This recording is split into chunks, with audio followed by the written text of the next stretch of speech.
Hablamos de derecho continuamente. El derecho está presente en nuestras vidas, a veces con una acepción adecuada. Es decir, cuando hablamos de derecho estamos de verdad hablando de el derecho, con mayúsculas. Otras veces no es tan acertada nuestra manera de hablar. Pues bien, para hablar de lo que es el derecho y también de cómo utilizamos la palabra derecho, el concepto derecho, en nuestra vida cotidiana, está hoy con nosotros y en nuestro programa el catedrático de Derecho Romano Federico Fernández de Buján, al que como siempre y cada año damos la bienvenida. Bienvenido. Gracias a usted. Estamos efectivamente en la radio, estamos en la UNED y estamos también en Radio Nacional de España. Muchos de los que nos escuchan no son estudiantes de la UNED, ni siquiera están cerca del derecho, aunque nosotros principalmente nos queremos dirigir a aquellos alumnos, a nuestros alumnos, pero también al público en general, porque el derecho, profesor Fernández de Buján, está en nuestras vidas desde que nacemos. Sin duda ninguna. Bueno, decía mi queridísima compañera que nos encontramos inmersos en el ámbito jurídico. Es nuestro ámbito propio, nuestro hábitat, diríamos. ¿Y por qué? Tomando las aguas desde arriba, que es como se deben hacer las cosas, y se trata de explicar un poco bien, diríamos, desde un punto de vista filosófico, sin entrar en honduras que no nos corresponden, primero por nuestros conocimientos y segundo porque no es el objeto de nuestra intervención, ¿no? El hombre es un ser social. Eso lo dice Aristóteles, aunque no necesitaba decirlo Aristóteles para que cualquiera nos diéramos cuenta. El hombre es un ser social. Dice Aristóteles animal político, y hoy se traduce más bien por ser social. Animal político, ciertamente pertenecemos al reino animal, aunque somos racionales y debemos actuar racionalmente, somos animal y somos político, pero político en la terminología de la filosofía griega, Sócrates, Platón, Aristóteles, maravillosos, evidentemente representantes de todo lo que después se transmite a la civilización occidental. La construcción política griega, fundamentalmente ateniense, es la polis. Entonces, Aristóteles dice que el hombre es un animal político, es decir, un ser que vive con otros en la polis. ¿Y qué es la polis? Pues es una organización ciudadana, político-administrativa, que regula pues, la convivencia entre las personas. Entonces, si hay individuo como ser social, si donde hay hombre hay sociedad, la siguiente consecuencia es que hay derecho. ¿Y por qué hay derecho donde hay sociedad?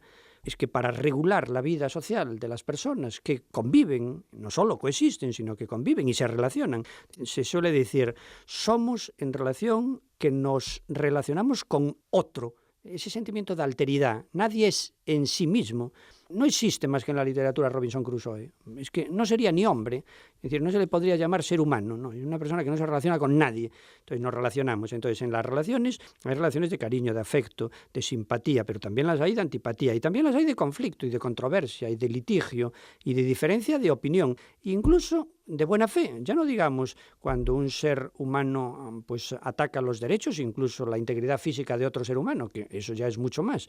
Pero incluso habiendo buena fe entre usted y yo, tenemos un asunto común y tenemos dos puntos de vista y hay un conflicto y cada uno mantiene su punto de vista lealmente, honestamente, íntegramente, pero son dos puntos de vista. Entonces, ¿con cuál nos quedamos? ¿Y a quién se le da la razón? Tiene que haber derecho para regular las relaciones del hombre en sociedad. Entonces, el derecho está inmerso absolutamente en nuestra vida. El derecho está inmerso, pero a veces confundimos lo que es el derecho. Continuamente decimos desde esto es un derecho, mi derecho, a no hay derecho. Bueno, son acepciones diferentes, pero creemos que estamos utilizando el lenguaje correcto y que estamos hablando del derecho con mayúsculas. También a veces confundimos derecho y justicia. Cosas que no nos parecen justas es cuando decimos, pues no hay derecho, pero además no son justas, pueden no ser justas, pero pueden ser y estar dentro del derecho. Es una pregunta muy interesante porque yo creo que sitúa la cuestión en dos acepciones, dos sentidos, dos significados que tiene el término derecho y que son complementarios pero bien diferenciados, que es el derecho como norma, el derecho como conjunto de normas que regulan la vida del hombre en sociedad y por lo tanto forman parte de lo que se denomina hoy con terminología moderna ordenamiento jurídico. El ordenamiento jurídico de un país, ¿qué es? Pues el conjunto de normas que rigen la vida de las personas, tanto desde el punto de vista del derecho público como del derecho privado, y que bueno, pues son derecho vigente, son derecho positivo. Derecho vigente, derecho positivo, ¿qué significa exactamente? Que es el derecho que deben aplicar los tribunales en el caso de que haya conflictos entre un particular con otro particular o un particular con un órgano administrativo que sería pues un ente público, ¿no? Pues entonces ese es el derecho objetivo. Derecho objetivo. El derecho objetivo se debe poner siempre con D mayúscula.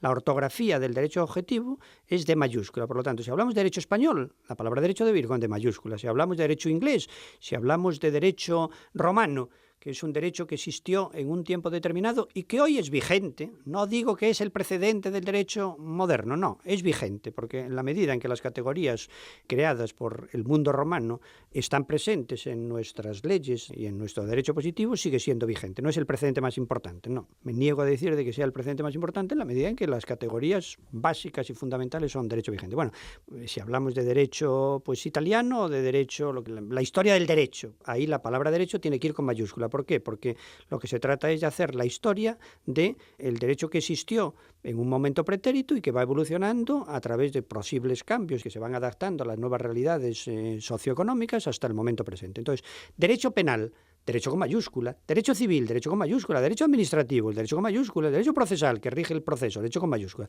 Frente a ese concepto de derecho como norma, como ordenamiento, hay un concepto de derecho subjetivo, no objetivo, sino subjetivo, que es el derecho que tenemos cada uno, derecho de propiedad. Yo soy propietario de una casa. Bueno, feliz tú que eres propietario de una casa.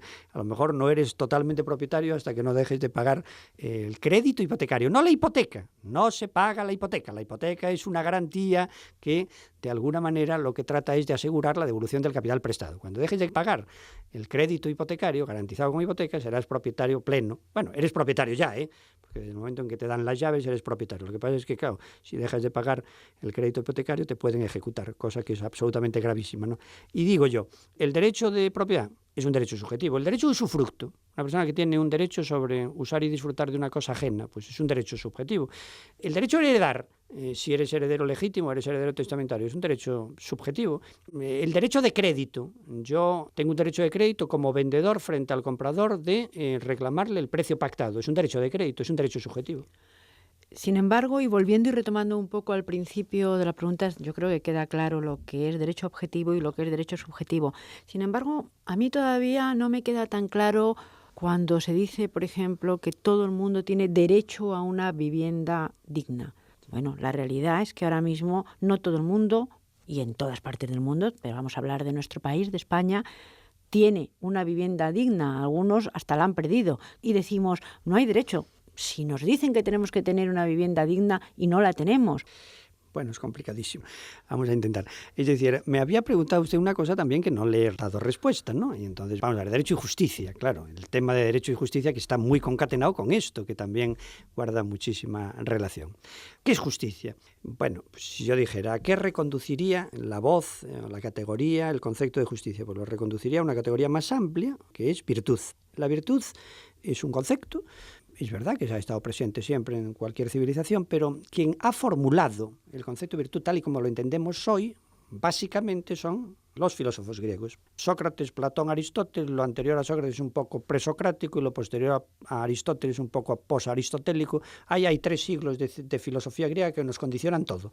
Entonces, ellos de alguna manera configuran nuestras grandes categorías a la hora de pensar. Igual que Roma configura todas las categorías prácticamente a la hora de ordenar desde un punto de vista normativo la vida de las personas, el derecho privado o la relación de las personas con los entes públicos, el derecho público, la filosofía griega nos da las claves de nuestro modo de pensar, reflexionar y razonar. ¿Qué es justicia? Una virtud. ¿De qué tipo? Cardinal. ¿Por qué se llama cardinal? Porque es principal. Cuando éramos pequeños, los que estudiamos esas cosas que nos enseñaban antes, y no sé si las siguen enseñando ahora, hay 4 virtudes cardinales. ¿Y por qué se llaman cardinales? Bueno, pues como los puntos, norte, sur, este, oeste, pues las 4 virtudes cardinales son prudencia, justicia, fortaleza, templanza. Las 4 virtudes cardinales guardan relación o hacen referencia a virtudes que tienen relación de la convivencia entre los hombres. De las 4, ¿quién es la que guía a las otras 3? Pues se dice que es la prudencia. ¿Qué es la prudencia? Es aquella virtud que permite a una persona discernir y saber entre lo que debe hacer y lo que debe evitar. ¿Quién es el hombre prudente? El que hace lo que debe, evita lo que no debe. ¿Quién es el no prudente? El no prudente, como la partícula negativa es sin, sería imprudente, es el que hace lo que no debe. Es el imprudente, y la 180 es una imprudencia. ¿Quién es negligente? El que no hace lo que debe. Una persona que no hace lo que debe se dice, ha incurrido en una conducta negligente, no ha hecho aquello que ha debido hacer y que por ello ha provocado un daño. Entonces, eso es la prudencia discierne. Si coge la prudencia y se aplica a cada una de las virtudes, la prudencia va gobernando estas. Gobierna la templanza. ¿Es templado tomarse una caña de cerveza en una tarde calurosa de verano? Sí. ¿Es templado tomarse 2? Bueno, pues si hace mucho calor, sí. Va moderando la prudencia, atendiendo al caso. ¿Y la prudencia en relación con la justicia? Claro, es una pregunta fabulosa porque si no me voy por donde no debo. La prudencia en relación con la justicia da un término muy bonito que es jurisprudencia. Claro, es que habrá alumnos algunas veces de facultades de Derecho que casi salgan de quinto de carrera sin saber que la jurisprudencia es un término compuesto de ius juris y de prudencia. La prudencia aplicada al jus. Entonces, la prudencia aplicada al jus, que si la prudencia era la que discernía lo que se debe hacer de lo que no se debe hacer, cuando la aplicas al jus es un término latino, jus significa derecho para los romanos, a pesar de que nosotros llamamos al derecho derecho y viene de directum, que es otra palabra latina un poco más evolucionada, ¿no? Pero con la palabra jus se nos quedó juez, justicia, jurisprudente, jurisconsulto, jurisperito, jurisdicción. La prudencia aplicada al jus es la que discierne ante un caso concreto, en un conflicto entre dos personas, qué es justo de lo que no es justo, qué es lo más justo. Entonces, a la pregunta suya, a ver si contesto, si decimos no hay derecho o decimos tengo derecho, es decir, lo que estamos aplicando son criterios de justicia al margen incluso de los legales, muchas veces, porque si una norma impone unas distintas condiciones en nuestra relación laboral o establece unas distintas beneficios o prerrogativas que nos afectan a nosotros y consideramos que esa norma, que es jurídica, porque si está aprobada por un parlamento, vivimos, gracias a Dios, en una democracia, la democracia significa el gobierno del pueblo, por lo menos los representantes que están en el parlamento, lógicamente, tendrán que hacer leyes conforme a la voluntad popular, y aprueban una ley. Y un conjunto de ciudadanos dice, pues no me parece justo, es decir, me parece que no hay derecho a que esta ley disponga esta cosa. Entonces se ha situado fuera del derecho positivo, para decir que no hay derecho, porque si alguien, legislador, jurista, positivista, es decir, los partidarios de que solo es derecho lo que está en el derecho positivo, si le dijeran a un señor, ¿cómo que no hay derecho? Está en la ley. ¿Cómo puede usted decir que no hay derecho? Si está en la ley, es que hay derecho. No, pues yo creo que a pesar de que está en la ley, no hay derecho. Entonces nos hemos situado fuera del derecho, en nuestra idea de justicia, y decimos, en ese caso, la ley positiva no encarna el ideal de justicia que yo tengo. Y me parece que trata injustamente una situación que debía tratar de otra manera. Por lo tanto, y en este caso, justicia y derecho no serían sinónimos. No necesariamente. Para los escolásticos, el derecho que no es justo no es derecho. Para los medievales, el derecho que no es justo no es derecho. La Escuela de Derecho Natural habla de que el derecho debe ser justo. Debe ser. Pues ya nos situamos en el plano de Kant. El deber ser, no el ser. Entonces, ¿y el derecho debe ser justo? Sí. Pero el derecho es justo. Bueno, ¿es justo o no lo es? Ahora, es derecho, cuidado, si no es justo, nuestra primera obligación es obedecerlo y nuestro segundo derecho es tratar de reformarlo por los medios establecidos legalmente. La gente lo que no se puede saltar, porque esto no es el oeste ni el far west, es el derecho por decir de que él cree que no hay derecho a que una norma de derecho establezca una conducta, comportamiento o disposición que cree que va en contra de sus intereses. Como esto no es el oeste, pues entonces cada uno, defendiendo legítimamente sus intereses, tiene que acudir a los medios previstos por el derecho para reformar el derecho que cree que es injusto. Me hace pensar que la voluntad de justicia, es decir, el que yo crea que una cosa es justa o no es justa, pero sin embargo tendría por el cauce reglamentario. Y en el caso que le preguntaba antes, por ejemplo, en cuanto a la vivienda digna para todos los españoles, algo que no se da, pero que sin embargo sí está recogido de alguna manera. Sí, pues muy bonita pregunta, muy difícil respuesta. Se llaman derechos de tercera o cuarta generación y son derechos que están ahí como ideales, claro. También dice salario justo, vivienda digna, todos tienen derecho a una vivienda digna, maravilloso. Bueno, las pobres parejas que están ahora pendientes de contraer, de iniciar su vida, pretendo independizarme, que significa no dejar la casa paterna, que no se deja nunca, jamás, y no se deja ni el día que se mueren los padres, o sea que va a dejarse cuando los padres viven, ¿no? Pero decir, bueno, quiero hacer mi vida un poco en el sentido de que quiero formar una familia, bueno, pues estupendo, quiero independizarme. Derecho a la vivienda digna.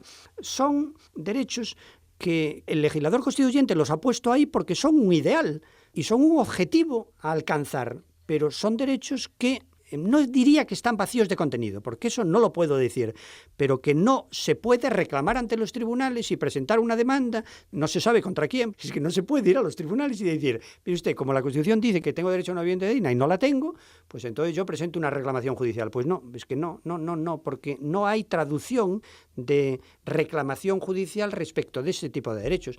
Hoy en día el drama, pero drama de llorar, del 52% de la población juvenil menor de 30 años en paro, ¿dónde está el derecho a un salario justo? Ya no justo, sino a un salario, aunque sea un poco injusto. Muchísimos jóvenes lo aceptarían, que no debían, evidentemente, pero que yo, siendo joven, ofreciéndome una cosa que considerara mínimamente decorosa, ¿no?